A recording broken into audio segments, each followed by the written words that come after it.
गांव के बाहर एक सुनसान कच्ची सड़क थी जिसे लोग मौत वाली राह कहते थे। दिन में भी लोग वहां अकेले जाने से डरते थे।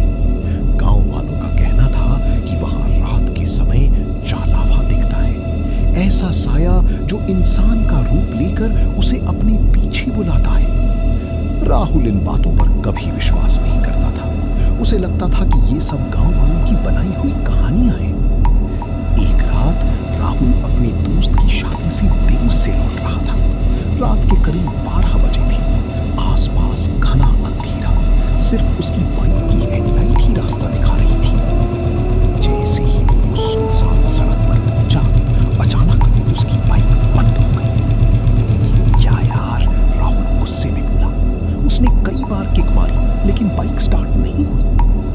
तभी उसे सड़क के किनारे एक औरत खड़ी दिखाई दी। सफेद कपड़े, लंबे खुले बाल और चेहरा अंधेरे में छिपा हुआ। राहुल थोड़ा घबराया लेकिन खुद को संभालते हुए बोला, बहन जी, यहां इतनी रात को? औरत ने धीरे धीरे अपना हाथ उठाया और सड़क के अंदर जंगल की तरफ इशारा कर दिया। फिर बहुत धीमी आवाज आई, मुझे घर छोड़ दो। राहुल का गला सूख गया। आसपास कोई नहीं था। उसने फिर पूछा, आप कौन हो?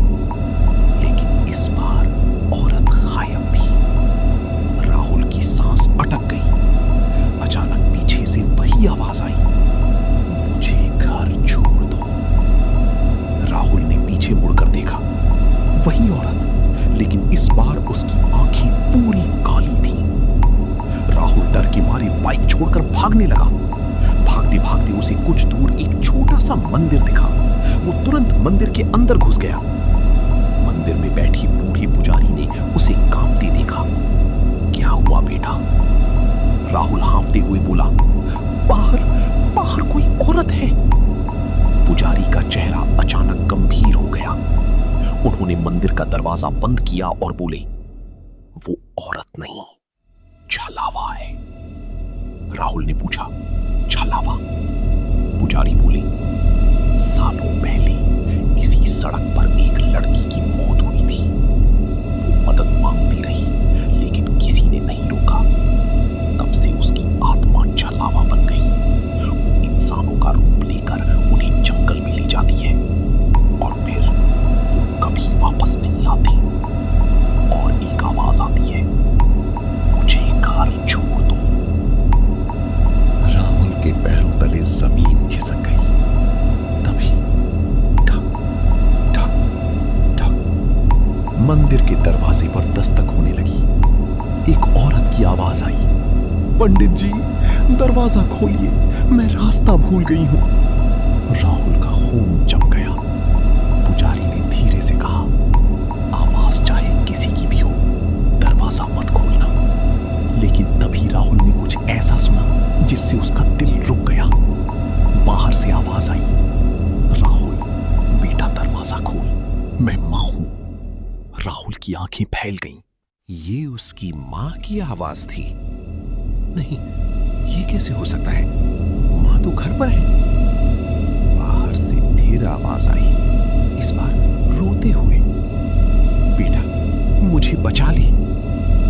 राहुल का दिल पसीजने लगा। वो दरवाजे की तरफ बढ़ा। पुजारी चिल्लाई, रुको, यही चालावा की ताकत है। वो तुम्हारे अपने लोगों की आवाज निकालता है। राहुल रुक गया, लेकिन बाहर की आवाज और तेज हो गई। अब दरवाजे पर जोर जोर से चोट पड़ने लगी। धड़ाम धड़ाम धड़ाम। फिर अचानक सब शांत हो गया। कुछ सेकंड बाद मंदिर की छत पर किसी की चलने की आवाज आने लगी। ठक ठक ठक। राहुल ने डरते हुए ऊपर देखा और फिर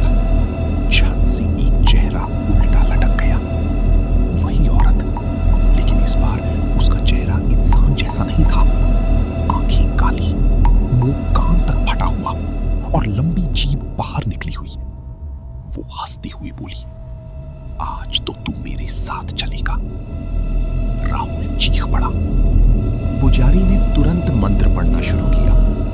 मंदिर में रखा घंटा अपने आप बजने लगा। औरत दर्द से चीखने लगी। उसका शरीर धुएं में बदलने लगा।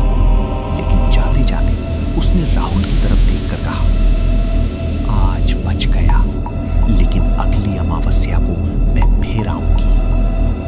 और वो गायब हो गई। अगली सुबह जब गांव वाले मंदिर पहुंचे, उन्होंने देखा राहुल बेहोश पड़ा था। लेकिन सबसे डरावनी बात यह थी, मंदिर की दीवार पर खून से लिखा था, मैं इंतजार करूंगी। और उस दिन के बाद हर अमावस्या की रात राहुल के घर के बाहर कोई धीरे से दस्तक देता है और एक आवाज आती है, मुझे घर छोड़ दो।